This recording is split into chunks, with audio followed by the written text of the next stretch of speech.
ദൈവത്താൽ ഉപയോഗിക്കപ്പെടുന്ന പലരെയും ഉപയോഗിക്കപ്പെടുന്നതേ സമൂഹത്തിന് അറിയൂ. പക്ഷേ ആ നിലകളിൽ അവർ ഉപയോഗിക്കപ്പെടാൻ അവർക്കും ദൈവത്തിനും മാത്രം അറിയാവുന്ന ചില പരാജയത്തിൻ്റെ രാത്രികൾ ഉണ്ടായിട്ടുണ്ട്. ചില വേദനകളുടെ രാത്രികൾ ഉണ്ടായിട്ടുണ്ട്.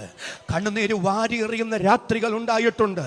പൊതുവിൽ അവർ ആരോടും അത് പറഞ്ഞിട്ടില്ല, മറ്റുള്ളവർക്ക് അത് അറിഞ്ഞുകൂടാ. പക്ഷെ ദൈവത്താൽ ഉപയോഗിക്കപ്പെട്ടവരെല്ലാം, ദൈവത്താൽ മാനിക്കപ്പെട്ടവരെല്ലാം അങ്ങനെ ചില പരാജയത്തിൻ്റെ രാത്രികളിലൂടെ കടന്നുപോയവരാണ്. പക്ഷെ അവരോടൊക്കെ ചോദിച്ചാൽ അവർ പറയും, ആ പരാജയത്തിൻ്റെ രാത്രികളാണ് ഇന്നത്തെ തലത്തിലേക്ക് ഞങ്ങളെ എടുത്തെത്തിച്ചത്.